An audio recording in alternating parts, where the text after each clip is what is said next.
Hola chicos, ¿cómo están? Hoy día vamos a hablar acerca de un libro muy interesante que es acerca del Toma el control de tu ansiedad de Adrián Salama. Es interesante que la ansiedad es algo que es inherente a nosotros. O sea, no podemos decir que ningún ser humano tenga algún estado de ansiedad. Pero, ¿qué pasaría si tú generalmente estás constantemente preocupado o de repente no puedes conciliar el sueño porque tienes muchas ideas que no te permiten hacerlo? Entonces comienza a convivir con una etapa que es la etapa de la ansiedad. La ansiedad es un estado en el cual fue necesario para el ser humano porque nos permite la supervivencia. Nos permite prepararnos para situaciones de estrés o situaciones difíciles que vayan a poner en riesgo nuestra sobrevida. Entonces, tenemos que generar una serie de reacciones físicas que nos tengan preparados para ese momento de estrés. Comenzamos con agitación, comenzamos con taquicardia, comenzamos a sentir un poco esa sensación de preocupación inminente al peligro.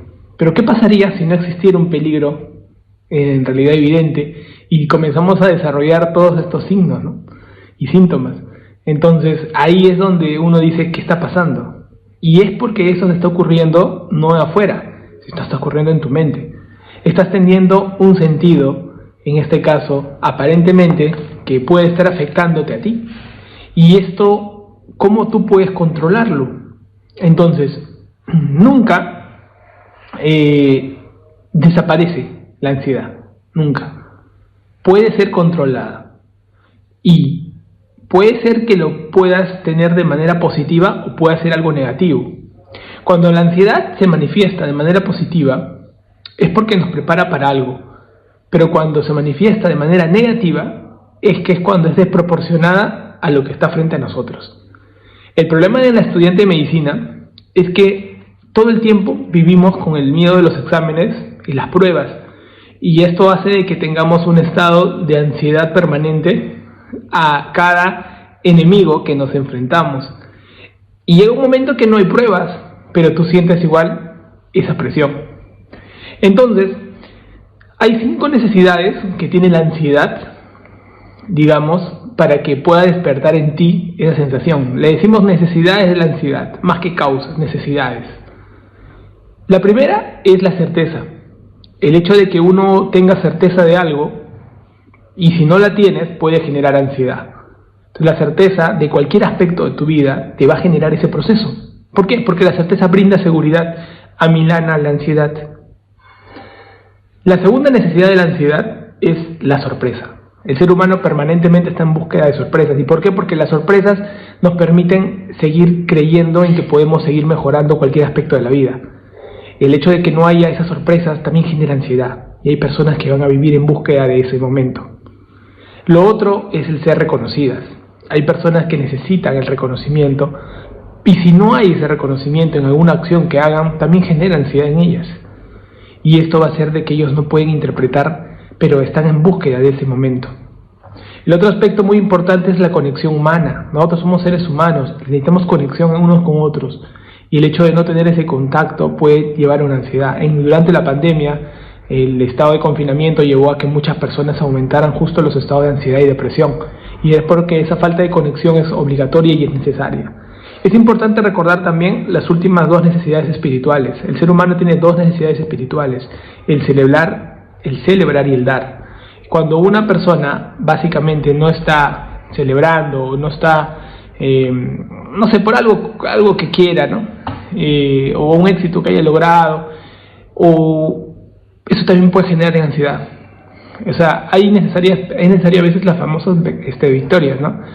Celebrar cosas, pequeñas cosas que uno tiene que trabajar. Bueno, les puedo contar algo, en dos aspectos espirituales del ser humano, es el celebrar, y está en tanta proporción el celebrar como el dar algo. Y eso es muy interesante. Entonces, hay 5 necesidades de la ansiedad que se van a presentar durante toda nuestra vida, porque nosotros vamos a enfrentarnos a estas 5 cosas.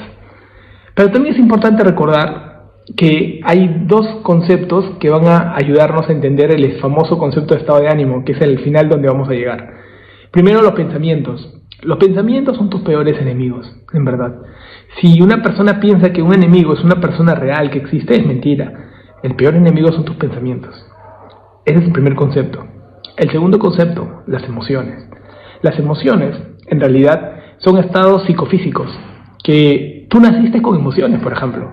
Tú naciste con alegría, tú naciste con la tristeza, con el enojo o el asco. Con 4 emociones naciste. Con el paso del tiempo fuiste captando, aprendiendo socialmente otras emociones, como el temor, la culpa o la vergüenza. Todo esto al final, ¿qué hizo? Generó sentimientos. Los sentimientos como el amor, el odio, la ternura, la nostalgia, fueron formándose. Pero te comento algo, los sentimientos son modificados por el pensamiento. Entonces, doctor, cuando usted quiere hablar del estado de ánimo permanente de una persona, tiene 3 cosas que tiene que recordar. El estado de ánimo se va a modular y se va a generar por los pensamientos, por las emociones y por los desencadenantes. O sea, ahí es necesario que recordemos que estas emociones que van a generar sentimientos son parte importante del estado de ánimo. Es importante recordar que los pensamientos, que pueden ser tus enemigos, son importantes del estado de ánimo y hay desencadenantes para el estado emocional. En los encadenantes para un estado emocional, por ejemplo, me refiero al estrés continuo. El estrés continuo puede generar en ti un estado permanente de emoción que haga que ese estrés esté involucrado en ese desarrollo de tu forma de ser. De repente un trauma del pasado influye mucho en tu estado emocional actual. Si tú tienes, por ejemplo, una personalidad muy susceptible, ¿no? a estar proclive a ese proceso de ansiedad permanente, ese proceso de minuciosidad, lo que le llaman los famosos estados de personalidad tipo A, muy aprensivos, viendo detalles espectaculares, pues también podría influenciar tu estado emocional, ¿no? O por ejemplo, si tú tienes abuso de alcohol, de drogas, también influye mucho en el estado de personalidad. O el hecho de la genética, ¿no? Tu mamá, tu papá, tu abuelito, todos son totalmente así, ansiosos por todo lo que hace, también va a influenciar mucho en tu estado de ánimo permanente, ¿no? Y lo otro es el tener el control de los pensamientos, ¿no? Si tú tienes, por ejemplo, que tus pensamientos, ¿no? son dominantes, o sea, esos famosos pensamientos dominantes que te van a permitir todo el tiempo tener estrictas maneras de pensar sin inflexiones, pueden llevarte a estar en un estado emocional, también va a influir mucho en tu estado emocional permanente. Entonces el estado emocional, chicos, se influye por estos desencadenantes, y aparte las emociones y aparte los pensamientos están involucrados en tu estado permanente. Entonces la pregunta es, ¿qué pasa y cómo controlo mis emociones? ¿Cómo controlo mi estado de ansiedad? Bueno, primero, para poder controlar, nos vamos a hacer 3 preguntas. Y de acá radica todo el secreto.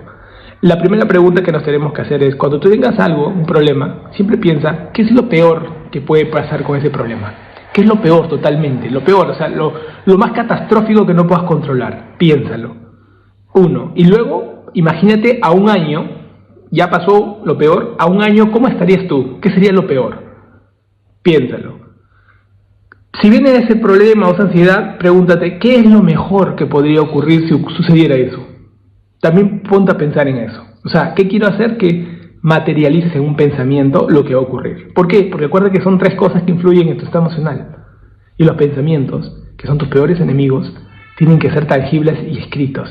Ellos son los que van a terminar determinando más, porque los factores encadenantes a veces no podemos cambiarlo mucho. No podemos mucho cambiar tus emociones, porque eso se formó con los años, pero sí tus pensamientos. Y ahí está el secreto del estado de ansiedad. Entonces, ¿qué es lo peor? ¿Qué es lo mejor que podría haber ocurrido? Si yo me pongo a pensar en esos 2, la tercera pregunta que yo podría hacer es, ¿qué podría pasar realmente? O sea, ¿ante cuánto me puedo enfrentar? Cuando yo hago esa forma de pregunta que me voy a generar, yo voy a tener cosas que van a ir sucediendo en mi mente, y el momento clave es poder escribir esas cosas. Ese momento del día se llama meditación. Normalmente recomendamos que las personas deberíamos hacer meditación, no importa, en cualquier lugar de tu casa, en un momento que la gente entienda que estás en un momento de tranquilidad, donde puedas tener un control de tu respiración y de tus pensamientos, poder recordar y poder sentirte contigo mismo durante ese proceso. Fríamente cierra los ojos, comienza a pensar y trata de mantener vacío tu mente. En ese momento aparecerán pensamientos que te van a comenzar a hacer sentir cierta presión. Y ahí comienza a preguntarte, este pensamiento, los pensamientos están ahí, no sabes si son malos o buenos, están ahí nada más. Solamente que pregúntate, ¿qué es lo peor que puede pasar con eso? ¿Qué es lo mejor que podría pasar con eso? Y si en caso pasara, ¿qué podría pasar realmente con eso? De repente ni lo mayor, ni lo peor, ni lo mejor. De repente, ¿qué podría pasar realmente? Va a venir eso a tu mente, eso lo escribes en una hoja. El hecho que tú escribas ese momento en una hoja es tangible y ya tiene vida. Y al tener vida puede ser medible. Y vas a buscar la manera de que eso lo hagas pequeño. ¿Cómo podría hacer ese problema grande en pequeño? ¿Cómo lo podría trabajar? Y si tiene solución la mayoría de las veces. Sino que no sabemos cómo sacarlo y poderlo poner aquí. Porque acuérdate que la mente y el estado emocional que tú mantienes, si tú materializas el pensamiento, vas a dejar tranquilo tus factores encadenantes, que no vas a poder probablemente trabajarlos mucho, porque ellos están ahí, y tus emociones. Pero tus pensamientos, que son tus enemigos, aquellos que te van a tener atormentando todo este tiempo, van a hacer que disminuya ese proceso. Por lo tanto, ya no vas a estar en constante miedo o pelea ante algo que no existe. Y vas a poder un poco mejor, más establecido, poder enfocar tu vida. Sigue estos puntos claves para que puedas controlar la ansiedad. La ansiedad no la eliminas, solo se controla. Puedes hacer que sea parte positiva de tu vida y puede ser que esto involucre a que puedas tener un mejor rendimiento en la universidad, en el trabajo, en el hospital, donde tú quieras aplicar este conocimiento. Le dejo un fuerte abrazo, no te olvides de suscribirte, pon ahí el botoncito de la campanita. Cada semana estamos compartiendo un libro resumen con conceptos fundamentales para que puedas mejorar tu vida. Los quiero mucho, ya nos estamos viendo.